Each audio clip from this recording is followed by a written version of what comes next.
pipe is absolutely solid. It will not come off with a wrecking bar or nail bar, but that's why it's always handy to carry your grinder with you, isn't it?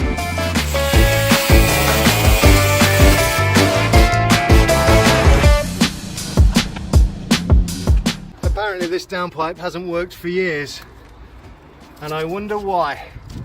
See, that's all the rust from inside these old pipes. Let me show you something else. So all the water would have been going down the pipe, but check out that big crack. That was at the back of the middle pipe. So all that water would have just ended up on the wall and running down the face of the building, which is not ideal at all. We're going to end up doing a lot of good by changing these pipes here.